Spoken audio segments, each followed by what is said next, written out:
இங்க ராதிகாவும் இருந்துட்டு கோபியை பார்க்கணும்னு சொல்லி ரொம்பவே ஆசைப்படுறாங்க. அதனால இங்க பாக்கியா வந்ததுக்கு அப்புறம் அவங்க கிட்ட கேட்டுட்டு கோபி போய் நம்ம மீட் பண்ணலாம் அப்படின்னு சொல்லி அவங்களுமே ஒரு முடிவுக்கு வராங்க. அதுக்கேற்ற மாதிரி பாக்கியா எப்பவும் போல கிளம்பி ரெஸ்டாரண்ட் வர்றப்போ இங்க ரெஸ்டாரண்ட் வழியிலே பார்த்து இந்த மாதிரி பாக்கியா எனக்கு ஒரு சின்ன ஹெல்ப் பண்ணணும், நான் கொஞ்சம் கோபியை பார்க்கணும், உங்க வீட்டுக்கு நான் வரலாமா அப்படின்னு சொல்லி கேட்கறாங்க. அப்ப பாக்கியாவுமே இங்க பாருங்க, உங்க ஹஸ்பண்டை பார்க்கறதுக்கு நீங்க என்கிட்ட பர்மிஷன் கேட்கணும் அவசியம் கிடையாது, நீங்க வாங்க அப்படின்னு சொல்லிட்டு டேரக்டா இங்க ராதிகாவோட கையை பிடிச்சி பாக்கியா அவங்க வீட்டுக்கே கூட்டிட்டு போறாங்க. கூட்டிட்டு போயிட்டு இந்த பக்கம் கோபியுமே காட்டுறாங்க. ஆனா கோபியும் ரொம்ப டயர்டா தூங்கிட்டு இருக்காரு. உடனே இங்க பாக்கியாவுமே நான் வேணா அவர் எழுப்பட்டுமா அப்படின்னு சொல்லி கேட்கறாங்க. அப்ப ராதிகாவும் இல்ல பரவாயில்ல, அவர் ரொம்ப டயர்டா இருப்பாரு, இருக்கட்டு ரெஸ்ட் எடுக்கட்டு, இதுக்கெல்லாம் காரணம் நான் தானே அப்படின்னு சொல்லிட்டு அவங்களுமே மறுபடியும் ஃபீல் பண்ண ஆரம்பிக்கிறாங்க. இன்னொரு பக்கம் என்னோட பொண்ணுமே அங்க கோபியை பார்க்க ரொம்ப ஆசைப்படுறாங்க, ஆனா அவர் எப்ப வீட்டுக்கு வருவாருன்னு தெரியல அப்படின்னு சொல்லிட்டு ரொம்பவே சேடா சொல்லிட்டு இருக்காங்க. இது கேட்டுட்டு இருக்க பாக்கியாவும் ரொம்பவே சேடா ஃபீல் பண்ண ஆரம்பிக்கிறாங்க. ஏன்னா ஒரு காலத்துல கோபி பாக்கியா விட்டு பிரிஞ்சதுக்கு அப்புறம் அவங்களோட குழந்தைங்களும் இந்த மாதிரி கோபியை பார்க்கறதுக்காக ரொம்பவே ஆசைப்பட்டிருப்பாங்க. ஆனா கோபியை போய் பார்க்க முடியாத நிலைமை அப்படின்றதுனால இங்க பாக்கியாவுமே ரொம்பவே கஷ்டப்பட்டு அவங்க எல்லாருமே சமாளிச்சிருப்பாங்க. அதே நிலைமை இன்னைக்கு ராதிகாக்கு வந்துருச்சு அப்படின்னு சொல்லி வருத்தப்பட்டு இருக்காங்க. இன்னொரு பக்கம் இங்க ஈஸ்வரியுமே எப்பவும் போல குளிச்சு முடிச்சுட்டு இங்க கோபியை பார்க்கறதுக்காக ரூமுக்கு வராங்க. அவங்க வந்த உடனே பயங்கரமா கோவமடைய ஆரம்பிக்கிறாங்க. உண்மையை சொல்லப்போனா இங்க ராதிகா கோபியை பார்க்க வந்திருக்கிறது அவங்களுக்கு பிடிக்கவே இல்லை. அவங்க எப்படியாவது கோபியா இந்த பக்கம் பாக்கியா கூட சேர்த்து வைக்கிறதுக்கு தான் பிளான் பண்ணி இந்த வீட்டுக்கு கூட்டிட்டு வந்திருக்காங்க. அப்ப வந்த கோபத்துல இங்க ராதிகாவை பார்த்து நீ எதுக்காக முதல்ல இங்க வந்த, என் பையனை தொந்தரவு பண்ண வந்தியா, உன் திட்டம் என்ன அப்படிங்கிறது எனக்கு நல்லாவே தெரியும், நீ எப்படியாவது என் பையனை இங்க இருந்து மயக்க கூட்டிட்டு போலாம் தான் வந்திருக்கேன், அதுக்கு வாய்ப்பே கிடையாது, என் பையன் இனிமேல் என்னை விட்டு வரமாட்டான், ஒழுங்கா இங்க இருந்து போயிரு அப்படின்னு சொல்லி சொல்றாங்க. ஆனா பாக்கியாவும் இங்க பாருங்க, நீங்க ரொம்ப தப்பா பண்ணிட்டு இருக்கீங்க, இந்த மாதிரி கோபியோட ஒய்ஃப் தானே அவங்க கோபியை பார்க்கறதுக்கு உரிமை இருக்கு, நீங்க என்னதான் கோபியோட அம்மாவா இருந்தாலும் இந்த மாதிரி கோபியை பார்க்கறதுக்கு அவங்களுக்கு உரிமை இருக்கு அப்படின்னு சொல்லி சொல்றாங்க. ஆனா இது கேட்டோன்னு ஈஸ்வரியுமே பாக்கியாவை பார்த்து இங்க பாரு, நான் உனக்காக தான் பேசிக்கிட்டு இருக்கேன், ஆனா நீ என்ன புரிஞ்சுக்காம மறுபடியும் இந்த ராதிகாவுக்கு சப்போர்ட் பண்ணிட்டு இருக்க, இதெல்லாம் ரொம்ப தப்பா இருக்கு, ஒழுங்கா நான் சொல்றதை மட்டும் கேட்க பாரு அப்படின்னு சொல்லிட்டு இங்க பாக்கியாவே மிரட்ட பாக்குறாங்க.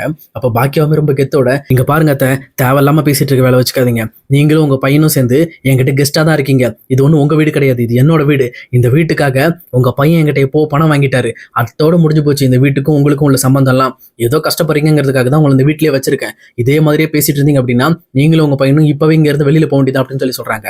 உடனே இங்க ஈஸ்வரியுமே புரிஞ்சுக்கிட்டு இப்ப நம்ம பாக்கியாட்ட பேச முடியாது, அவ என்ன பேசினாலும் அதுக்கு பதில் பேசுறா அப்படின்னு சொல்லிட்டு டேரக்டா இங்க ராதிகா பக்கம் திரும்புறாங்க. உடனே ராதிகாவை பார்த்து நீ முதல்ல இந்த வீட்டுல இருக்கக்கூடாது, நீ உள்ள வந்தாலே என் பையன் உடம்பு சரியில்லாம போயிடும் அப்படின்னு சொல்லிட்டு இங்க ராதிகாவை கழுத்தை பிடிச்சி வெளியில எடுத்துட்டு போறாங்க. இதை பார்த்துட்டு இருக்க பாக்கியாவும் என்ன பண்றீங்க நீங்க பண்றது எதுவும் சரியில்லை, முதல்ல நிறுத்துங்க அப்படின்னு சொல்லிட்டு ஈஸ்வரியை கண்ட்ரோல் பண்ண பாக்குறாங்க. ஆனா ஈஸ்வரியுமே இருந்துகிட்டு இங்க ராதிகா இந்த வீட்டுக்குள்ளே இருக்கக்கூடாதுங்கிறதுனால அவங்களை வெளியில கொண்டு போய் விட்டுட்டு வந்துடுறாங்க. இதை பார்த்த பாக்கியாவுமே உங்களுக்கு உண்மையிலுமே அறிவே கிடையாதா, இந்த மாதிரி எதுக்காக அவட்ட இப்படி நடந்துக்கிறீங்க, சொல்லப்போனா ராதிகா அவளோட உரிமையை தானே கேட்டுட்டு இருக்கா, ஏன் அவளோட உரிமை அவட்ட கொடுக்கறதுல உங்களுக்கு என்ன பிரச்சனை அப்படின்னு சொல்லி கேட்கறாங்க. என்னோட பையன் என்னோட உரிமை, என் பையனை யாருக்காகவும் என்னால விட்டு தர முடியாது அப்படின்னு சொல்லிட்டு இந்த பக்கம் மறுபடியும் ஈஸ்வரி முட்டாள்தனமா பேசிட்டு இருக்காங்க. அதே நேரத்தில் இதெல்லாம் கேட்டுட்டு இருக்க ராதிகாவுமே ரொம்பவே மன நொந்து போய் திரும்பி அவங்களோட வீட்டுக்கு திரும்புறாங்க. ஆனா இதை பார்த்துட்டு இருக்க பாக்கியாவும் நம்மளும் இதுக்கு ஒரு காரணம் ஆயிட்டோமே, அவங்க பார்க்க மட்டும் தானே கேட்டாங்க, உள்ள கூட்டிட்டு வந்து நம்ம தான் வந்து பெரிய பிரச்சனை ஆக்கி விட்டுறோம் அப்படின்னு சொல்லி அவங்களுமே மனசளவில் ரொம்பவே கஷ்டப்பட்டு யோசிச்சுட்டு இருக்காங்க. அதே நேரத்துல எங்க வீட்டுக்கு போனோன்னு ராதிகாவை பார்த்து கமலாவும் கேட்கறாங்க, எங்க இன்னும் மாப்பிள்ள வரலையா அப்படின்னு சொல்லி கேட்கறாங்க. உடனே இதை கேட்ட ராதிகாவுமே இல்லம்மா, நான் அவரை போய் பார்க்க போனேன், இந்த மாதிரி என்னை ஈஸ்வரி திட்டி வெளியில கொண்டு வந்து விட்டுட்டாங்க, அதே நேரத்துல பாக்கியா தான் எனக்கு சப்போர்ட் பண்ணாங்க அப்படின்னு சொல்லி சொல்றாங்க. இங்க அதை கேட்ட உடனே இங்க கமலாக்கு புரிஞ்சிருது, நான் சொல்றது நல்லா தெளிவா புரிஞ்சுக்க, இப்ப சம்பந்தம் இல்லாம பாக்கியா கோபியா அவங்க வீட்டுக்குள்ள விடல, எப்படியாவது மறுபடியுமே பழையபடி அவங்க ஹஸ்பண்டா அவங்க கூட சேர்த்துக்கிறதுக்காக தான் இதெல்லாம் பிளான் பண்ணிட்டு இருக்காங்க, நீ வெள்ளந்தித்தனமா பாக்கியாவை நம்பாத, அவ உண்மையுமே ஒரு கேடுகாரி அப்படின்னு சொல்லிட்டு இங்க பாக்கியாவை பத்தி தப்பா பேச ஆரம்பிக்கிறாங்க. ஆனா இதை பார்த்துட்டு இருக்கிற ராதிகாவுமே நீ தப்பா புரிஞ்சுட்டு இருக்கமா, பாக்கியா உண்மையுமே நல்ல மனசு இருக்கு அவளுக்கு, அவ கண்டிப்பா எனக்கு ஹெல்ப் பண்ணிக்கிட்டு தான் இருக்கா அப்படின்னு சொல்லி சொல்றாங்க. இப்படியே எல்லாரையும் நம்பி ஏமாந்துக்கிட்டு அப்படின்னு சொல்லிட்டு கமலா மறுபடியுமே இங்க ராதிகாவை போட்டு திட்டுறாங்க. திட்டினது மட்டும் இல்லாம இப்ப பாரு, என் மாப்பிள்ளை எப்படி அங்க வீட்டை விட்டு வெளில கொண்டு எனக்கு தெரியும், எனக்கு தெரிஞ்ச ஆளுங்க இருக்காங்க, அவங்க மூலமா நான் பேசிக்கிறேன்னு சொல்லிட்டு டைரக்டா இங்க அவங்களுக்கு தெரிஞ்ச ஃப்ரெண்டு மூலமா ஒரு லேடி போலீஸே அரேஞ்ச் பண்றாங்க. அதுக்கேற்ற மாதிரி அவங்கள வச்சு எப்படியாவது கோபியை கொண்டு வர மாதிரி ஒரு பிளானை போட்டு அந்த லேடி போலீஸோட இங்க கமலாவுமே பாக்கியாவோட வீட்டுக்கு போறாங்க. அங்க போனது மட்டும் இல்லாம இங்க ஈஸ்வரி கிட்ட இந்த மாதிரி கோபி நீங்க இருக்காரா அப்படின்னு சொல்லி கேட்கறாங்க. உடனே ஆமா இருக்காது, என் பையன் தான் அப்படின்னு சொல்லி சொல்றாங்க. ஒன்றும் இல்லை, அவங்களோட ஒய்ஃபும் அவங்களோட பொண்ணையும் விட்டுட்டு அவர் இங்கே வந்து இருக்கிறத கேள்விப்பட்டேன், அதனால அவர் அவங்க வீட்டுக்கு அனுப்பிச்சு வைங்க, அவருக்கு உடம்பு சரியில்லை அப்படின்ற காரணத்தினால நீங்கள் அவங்கள இங்கே கொண்டு வந்து நீங்கள் வச்சிருக்கீங்க, அது தப்பு, அவர் எப்போவுமே அவங்க ஒய்ஃப் கூட தான் இருக்கணும் அப்படின்னு சொல்லிட்டு சட்டப்படி இதுதான் சரி அப்படின்னு சொல்லி சொல்கிறாங்க.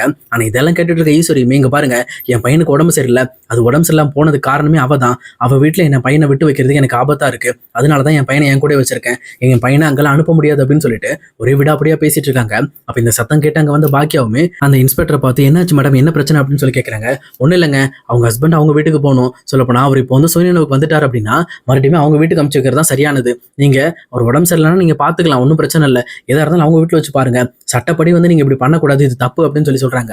இது கேட்டோன்னா பாக்கியாக்குமே ஒரு ஹிண்ட் கிடைச்சிருது. உடனே இங்க டேரக்டா கோபியும் போய் கூட்டிட்டு வராங்க. இதான் உங்களோட ஹஸ்பண்ட், இப்போ அவர் நல்லா தான் இருக்காரு, வேணா அவங்க வீட்டுக்கு கூட்டிட்டு போக சொல்லுங்க அப்படின்னு சொல்லிட்டு இங்க கோபியுமே மறுபடியும் ராதிகா வீட்டுக்கு கூட்டிட்டு போக சொல்லிடுறாங்க.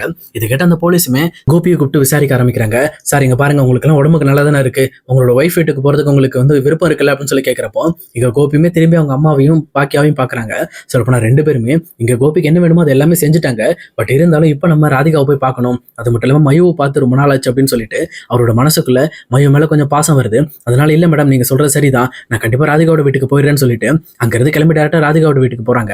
ஆனா போற வழியில இங்க மறுபடியும் ஈஸ்வரி தடுத்துட்டு எதுக்காகப்பா மறுபடியும் அம்மாவை இப்படி தனியா விட்டுட்டு போற, ஏன் இப்படி அம்மா விட்டு பிரியணும்னு நினைக்கிறேன் அப்படின்னு சொல்லிட்டு கோபி என்னமோ மண்டைய கழுவு பாக்குறாங்க.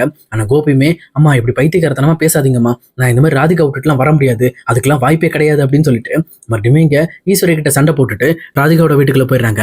அங்க போனது மட்டும் இல்லாம என்ன மன்னிச்சிரு ராதிகா, இந்த மாதிரி எனக்கு உடம்பு சரியில்லாம இருந்ததுனாலதான், அது மட்டும் இல்லாம எங்க அம்மா ஆசைப்பட்டதுனாலதான் நாங்க பாக்கியோட வீட்டுக்கு போற மாதிரி ஆயிடுச்சு, இல்லைன்னா கண்டிப்பா நாங்க போயிருக்க மாட்டேன் அப்படின்னு சொல்லிட்டு இங்க ராதிகாட்டுமே மன்னிப்பு கேட்கறாங்க. அது கேட்டவன ராதிகாவுமே இங்க கோபியை கன்வின்ஸ் பண்ணி எப்பவும் போல அவங்க கேஷுவலா உட்காந்து பேசிட்டு இருக்காங்க. அப்ப இதை பார்த்துட்டு இருக்கிற கமலாவுமே எப்படி நான் சொன்னபடி செஞ்சேனா, இதுக்கு மேல பாரு என் மாப்பிள்ள இந்த வீட்டை விட்டு வெளியில போகாம நான் பாத்துக்கிறேன் அப்படின்னு சொல்லிட்டு கமலாவுமே ஒரு முடிவோடு இருக்காங்க. ஆனா அதுக்கேற்ற மாதிரி இங்க ராதிகாக்குள்ளேயும் கோபிக்குள்ளேயும் கான்வர்சேஷன் கொஞ்சம் கொஞ்சமா தப்பா போயிட்டு இருக்கு. அப்போ இங்க கோபியுமே இந்த மாதிரி நான் பாக்கியா மட்டும் அன்னைக்கு கால் பண்ணி எடுக்காம இருந்தான்னா உண்மையான செத்தே போயிருப்பேன், நீ தான் என்ன கண்டுக்காம விட்டுட்ட அப்படின்னு சொல்றாங்க. இது கிட்ட ராதிகாக்கு ரொம்பவே கோவம் வர ஆரம்பிக்குது. ஏன் கோபி இப்படி பண்றீங்க, இதுக்கு முன்னாடி நீங்க சரக்கு அடிச்சுட்டு கால் பண்ணி என்னை எத்தனை டைம் தொந்தரவு பண்ணிருக்கீங்க, அந்த மாதிரி தான் நீங்க இப்ப பண்ண போறீங்கன்ட்டு தான் நான் கால் எடுக்காம விட்டேன். நீங்க சாகணுங்கிறதுக்காக நான் இதை பண்ணது கிடையாது, எப்பவுமே நீங்க என் கூட சேர்ந்து இருக்கணுங்கிறதுக்காக தான் நான் எப்பவும் நினைப்பேன். நீங்க எப்பவும் போலயே பாக்கியாவை பழி வாங்குறத நினைச்சுக்கிட்டு நிறைய விஷயங்களை தேவையில்லாம பண்ணி பெரிய பிரச்சனை எழுதிட்டீங்க. இன்னுமே கூட அந்த பாக்கியா கேஸை வாபஸ் வாங்காம தான் இருக்காங்க அப்படின்னு சொல்றாங்க. ஆனா இதை கேட்டோன்னே கோபிக்குமே இங்க பாரு ராதிகா, நீ சொல்ற மாதிரி பாக்கியாக்கு என் மேல அன்பு இல்லாமலாம் கிடையாது, என் மேல அன்பு இல்லாம இருந்திருந்தா அவ எதுக்காக வந்து என்ன காப்பாற்றணும், அதை விட முக்கியமா அவ எதுக்காக என்ன ஹாஸ்பிட்டல் இருந்து பாத்துக்கணும், இதெல்லாம் வந்து நீ யோசிச்சு பாரு, அவ கண்டிப்பா என் மேல ஒரு நல்ல அபிப்பிராயம் வச்சிருக்கா அப்படின்னு சொல்லிட்டு கோபியுமே இங்க பாக்கியாவை பத்தி பெருமையா பேச ஆரம்பிக்கிறாங்க. ஆனா இதெல்லாம் கேட்டுட்டு இருக்க ராதிகாக்கு பயங்கரமா கடுப்பாக ஆரம்பிக்குது. ரொம்ப கோபத்தோட இங்க பாருங்க கோபி, இன்னொரு டைம் எங்க பாக்கியாவோட புராணத்தை எங்க வீட்டுல பாடாதீங்க, முதல்ல அவளை எனக்கு பிடிக்கவே இல்லை அப்படின்னு சொல்லிட்டு ரொம்பவே கோவப்பட ஆரம்பிக்கிறாங்க. அப்ப கோபியுமே இந்த பக்கம் ராதிகாவை பார்த்து இங்க பாரு ராதிகா, எல்லார் மேலேயும் தப்பு இருக்கு, நீ தான் தப்பு பண்ணிருக்க, நான் ஏதோ ஒரு காரணத்துக்காக இந்த மாதிரி கால் பண்ணி நீ எடுக்காம போனது எவ்வளவு பெரிய விஷயம் தெரியுமா, அன்னைக்கே நான் செத்து இருந்தேன்னா எல்லாமே போயிருக்கும் அப்படின்னு சொல்றாங்க.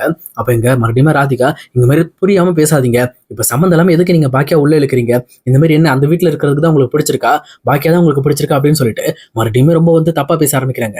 இது கேட்டோன்னு கோபியுமே ஆமா எனக்கு அங்க இருக்கதான் பிடிச்சிருக்கு, உன் கூட இருக்க பிடிக்கவே இல்லை, உன் கூட எப்பவுமே நான் என்ன பேசினாலும் என்ன பண்ணாலும் நீ அதுல ஒரு குத்தம் கண்டுபிடிச்சி என்ன குறை சொல்றதுல நீ குறியா இருக்க, அது மட்டும் இல்லாம எப்பவுமே நமக்குள்ள நிறைய சண்டை வந்துகிட்டே இருக்கு, ஆனா பாக்கியோட வீட்டுல அப்படி கிடையாது, எனக்கு என்ன வேணுங்கிறத நான் கேட்காமலே பார்த்து செஞ்சுட்டு இருக்காங்க, சொல்லப்போனா அங்க இருக்கிறதா எனக்கு உண்மையான பாசமா தெரியுது, நீ பண்றது எல்லாமே என் மேல காட்டுற வெறுப்பா தான் தெரியுதுன்னு சொல்லிட்டு இங்க கோபியுமே ரொம்பவே கடுப்பாயிட்டு இங்க ராதிகாவை பிடிச்சி திட்டி விட்டுறாங்க.